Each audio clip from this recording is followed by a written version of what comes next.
पार्वती पतये हरि हरि महादेव।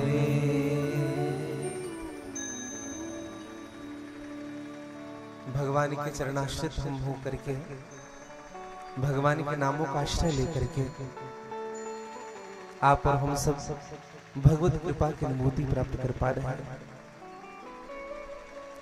श्रीमद् भागवत कथा का प्रथम श्लोक जो मंगलाचरण के रूप में सत्य के चरणों में अपना प्रेम प्रकट कर रहा है।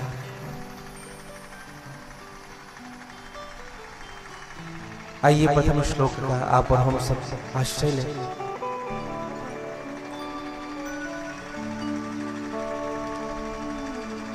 कल और हमने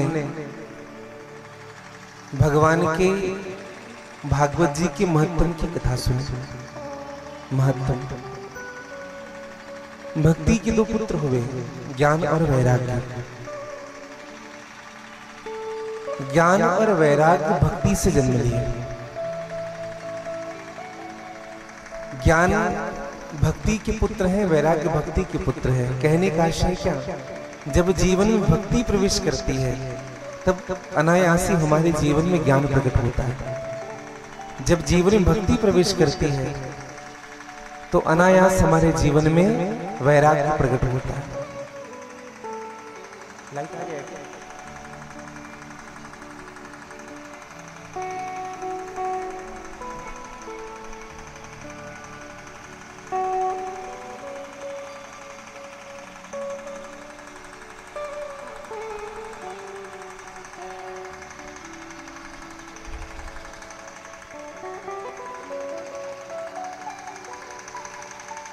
और भक्ति जब तक से जीवन में प्रवेश नहीं करती है तब तक से ज्ञान का प्राकट्य और वैराग्य का प्राकट्य नहीं हो सकता।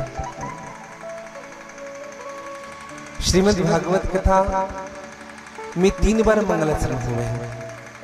प्रथम स्कंद में, द्वितीय स्कंद में और द्वादश स्कंद में। प्रथम स्कंद में श्री व्यास जी का मंगलाचरण हुआ। व्यास जी का पहली स्कंद में। दूसरे स्कंद में सुखदेव जी का मंगलाचरण हुआ और विश्राम के समय द्वादश स्कंद में श्री सूत जी महाराज का मंगलाचरण हुआ। आवाज आ रही है ना?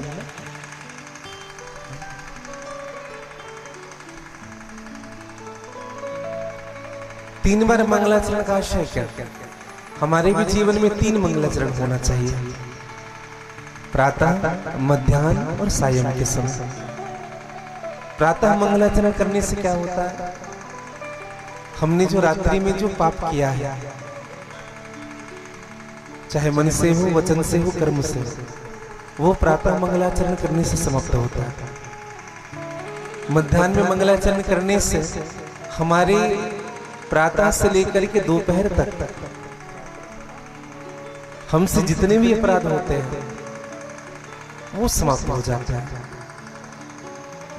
और शाम के समय मंगलाचरण करने से हमने दिन भर जो अपराध किया वो समाप्त होता है। मंगलाचरण का आशय क्या, समझिएगा। मंगलाचरण किसे कहते हैं? बोले भगवान के पूजन करने भी मंगलाचरण है। और मंगलाचरण का आशय क्या, मूल रूप से भगवान का नाम लेना ही मंगलाचरण है।